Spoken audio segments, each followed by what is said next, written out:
Caros acadêmicos, tudo bem?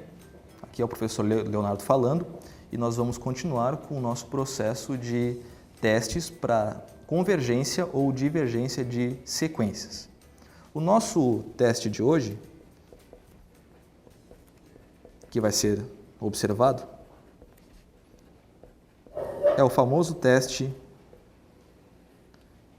da raiz, onde, se nós tivermos uma sequência que nós vamos chamar de xn, onde n varia dentro dos números naturais, nós temos que aplicar o limite quando esse n tende para um valor muito grande, nesse caso infinito, da raiz enésima dessa sequência,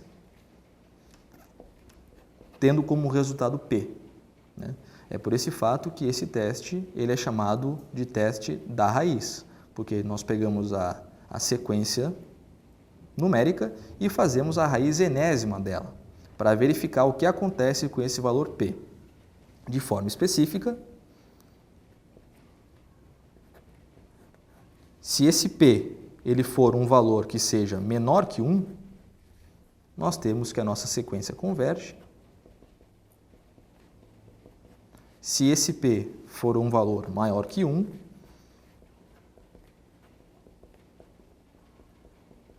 a sequência diverge. E no nosso último caso, assim como foi no caso anterior, né, se o nosso p tiver valor exatamente igual a 1, nós temos uma inconclusão.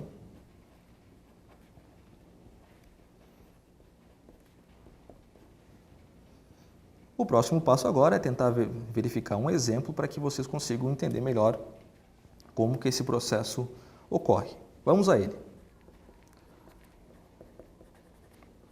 Fiquem atentos sempre, porque esses exemplos aí de testes aí da raiz, né, que é um caso agora que nós estamos fazendo, são sérios candidatos a estarem lá nas provas. No nosso exemplo, vamos usar a sequência xn igual 2 vezes 3 elevado a n, com n variando, obviamente, dentro do conjunto dos números naturais. O teste da raiz consiste, como eu já citei de forma anterior, colocar essa sequência xn dentro de uma raiz enésima e calcular o seu limite. Vamos lá. Limite de n tendendo ao infinito da raiz enésima da nossa sequência, que nesse caso é 2 vezes 3 elevado a n.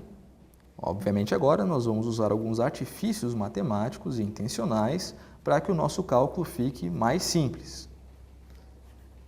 Limite de n tendendo ao infinito dessa estrutura aqui. Mas lembrando de uma propriedade dos nossos radicais, se nós temos uma raiz enésima, nós podemos elevar o nosso radicando a 1 sobre n, dessa forma.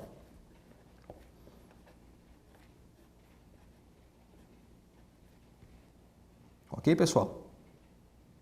Para quem não lembra dessas propriedadezinhas, eu até peço que vocês deem uma olhada em alguns cadernos anteriores, onde existem essas propriedades aí de potências. É muito importante relembrar esses passos, porque, como já foi citado anteriormente, muitos passos são intencionais. Tu trabalha com a parte algébrica para que a gente possa cancelar termos e o processo se torne mais simples. Vamos lá. Limite de n tendendo ao infinito dessa estrutura aqui.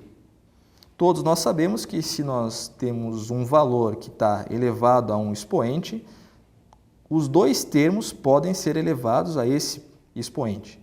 Nesse caso, nós vamos relembrar que aqui no 2 nós temos o expoente 1, então teremos o seguinte: 2 elevado à primeira elevado a 1 sobre n, basta multiplicar esses nossos expoentes.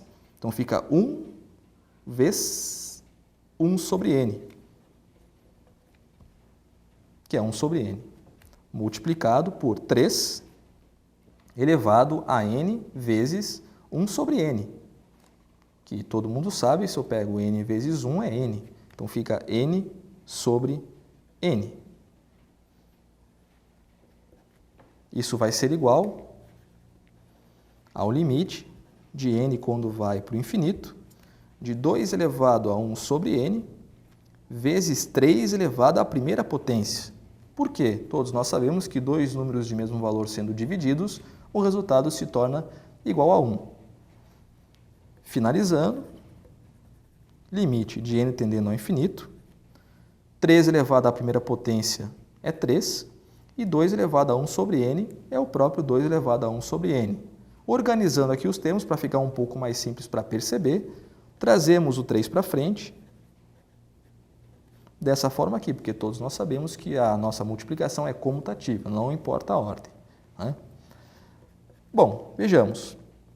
3 é uma constante, e o limite de uma constante é a própria constante, multiplicado por esse fator aqui agora, que é 2 elevado a 1 sobre n.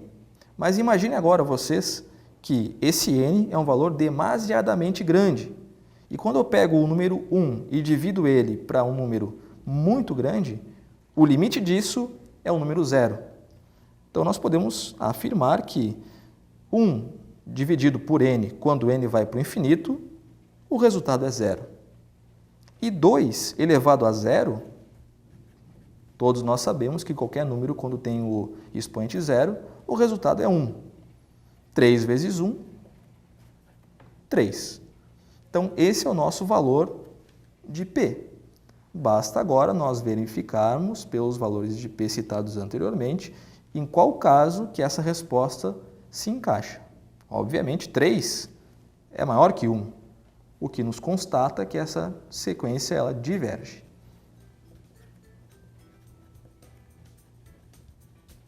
Concluindo assim o nosso teste da raiz. Um abraço a todos.